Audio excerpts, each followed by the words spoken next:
মেয়েদের যৌনাঙ্গে আঁচিল, এই সমস্যাটা নিয়ে ইদানিংকালে প্রচুর রোগী আমার চেম্বারে কিন্তু এসে থাকেন। এটা হিউম্যান পেপিউলোমা ভাইরাসের পরিপ্রেক্ষিতে এই আঁচিলগুলো হয়ে থাকে। এটা কি শুধু মেয়েদের হয়? না, এই আঁচিলটা পুরুষদেরও হয়ে থাকে।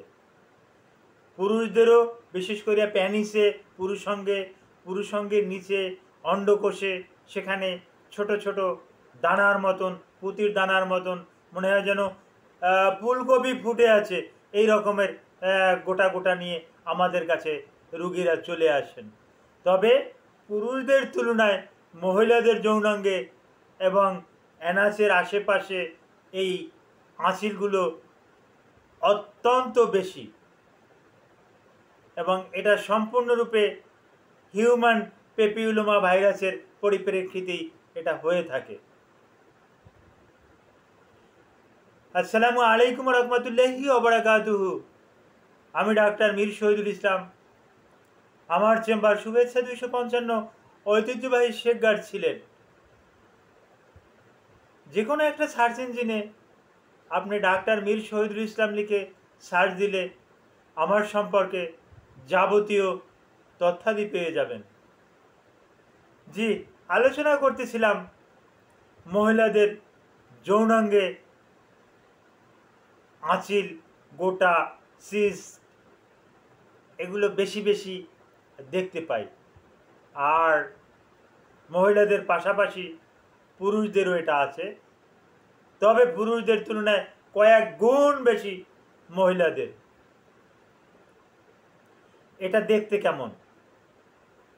এটা দেখতে ছোট ছোট দানার মতো, পুঁতির দানার মতন, একই লাইনে একাধিক থাকে। বিশেষ করে মহিলাদের ভ্যাজাইনার লিবিয়া মেজোরাতে থাকে, লিবিয়া মাইনরাতে বেশি বেশি দেখা যায়, এবং যোনিপথের আশেপাশেও এগুলো দেখা যায়। অনুরূপ পুরুষের পুরো পেনিসের মাথায়, গ্ল্যান্স পেনিসেও অনেক বড় বড় আঁচিল দেখতে পাওয়া যায়। স্ক্রুটাম বা অন্ডকোষে এই আঁচিলের সংখ্যা অনেক বেশি।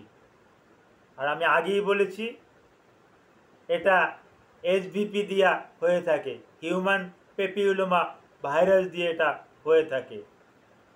তবে যেভাবেই হোক না কেন, এইটা অতি দ্রুত কিন্তু চিকিৎসা করাতে হবে। এইটার বেলা কিন্তু কোনো কাটছাট নাই, কারণ এটা চিকিৎসা করাতে যত দ্রুত হবে ততই কিন্তু বেশি ক্যান্সার গ্রোথ করবে। এই আঁচিলগুলোতে ক্যান্সার গ্রোথ করে। লক্ষণ কি? গোটাগুলো লাল লাল হয়ে যায়, গোটাগুলো ব্যথা করে, গোটা থেকে কিছু কিছু সময় রস বাহির হয়, আবার কারো কারো ক্ষেত্রে গোটা শুষ্ক থাকে, চুলকায়। কিন্তু লিবিয়া মেজোরা, লিবিয়া মাইনরা, যৌনাঙ্গ তো ভিজা জায়গা, সুতরাং ওখানের ওই আঁচিলগুলো তো ভিজে থাকবে, যৌনাঙ্গের আঁচিলগুলো তো ভিজে থাকবে, এটাই স্বাভাবিক। তো এর জটিলতা কি? জটিলতা যখন স্বামী স্ত্রী যখন ইন্টারকোর্সে যায়, যৌন মেলামেশায় যখন যায়, তখন একে অপরের ঘর্ষণে, প্যানিসের ঘর্ষণে ওই মহিলাদের ওই আঁচিলগুলো ফেটে যায়। ওটা স্বাভাবিকভাবে থাকেই ফাটা ফাটা। আমি ছবিতে দিয়ে দেব, থাম্বনেইলে দিয়ে দেব, থাকেই ফাটা ফাটা। তো ফাটা ফাটা থাকে, ওটা আরও ফেটে যায়। ফেটে গেলে ওখান থেকে রক্ত বাহির হয়, টাটকা রক্ত বাহির হয়। আবার শারীরিক মেলামেশার পর, দৈহিক মেলামেশার পর ওখানে একটা বার্নিং সেন্সেশন হয়, জ্বালা পোড়া করে, এবং এই জ্বালা পোড়াটা অনেকক্ষণ থাকে। এবং এটা ভিতরের দিকে হওয়ার পরিপ্রেক্ষিতে, সার্ভিক্সে হওয়ার পরিপ্রেক্ষিতে এখান থেকে পুজযুক্ত, দুর্গন্ধযুক্ত স্রাব বাহির হয়।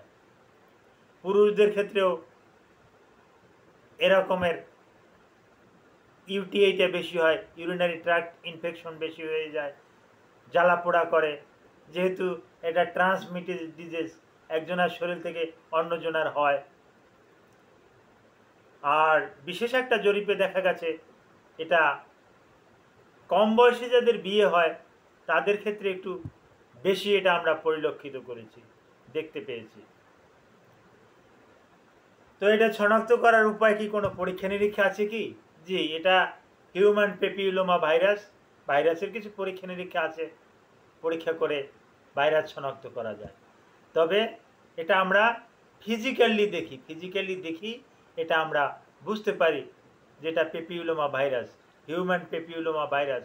এটা ওয়ার্ড, এটা জেনিটাল ওয়ার্ড, যৌনাঙ্গের আঁচিল। এর চিকিৎসা করালে ভালো হয়ে যায়, বিভিন্ন উপায়ে চিকিৎসা করা যায়। রুগী দেখে তারপর আসে চিকিৎসার ধরন আমরা বলে দেই। একটা ওই লিকুইড নাইট্রোজেন দিয়ে ওটাকে ভ্যানিশ করে দেওয়া যায়, লেজার সার্জারির মাধ্যমে ওটা সার্জারি করা যায়। এই যৌনাঙ্গের আঁচিল সম্পর্কে যদি আপনাদের কোনো প্রশ্ন থাকে বা আপনাদের ভিতরে যদি কারো থাকে, আপনারা সরাসরি আমার কমেন্ট বক্সে কমেন্ট করবেন, আমি আপনাদেরকে পরামর্শ দেব। এটা নিয়ে কোনো রকমের অবহেলা করবেন না। আমি আবার একই কথা বলছি, এই যৌনাঙ্গের আঁচিল থেকেই কিন্তু যৌনাঙ্গের ক্যান্সার বেশি ছড়িয়ে থাকে। এতটা জোর দিয়ে কিন্তু পূর্বে আমি বলি নাই, অন্য ভিডিওতে বলি নাই, কিন্তু যৌনাঙ্গের ক্যান্সারের জন্য এই যৌনাঙ্গের যে আঁচিল, এই আঁচিলগুলা বহুল অংশে কিন্তু দায়ী। আর পরবর্তীতে যখন স্বামী স্ত্রী যখন মেলামেশা করবেন তখন অবশ্যই কন্ডোম ইউজ করবেন। আর এটা বেশিরভাগ হয়ে থাকে অল্প বয়সী বিবাহ হলে এটা হয়ে থাকে, এবং যারা বহুগামিতা নারী এবং বহুগামী পুরুষ, তাদের ক্ষেত্রেও এটা আমরা বেশি দেখতে পাই। Thank you all.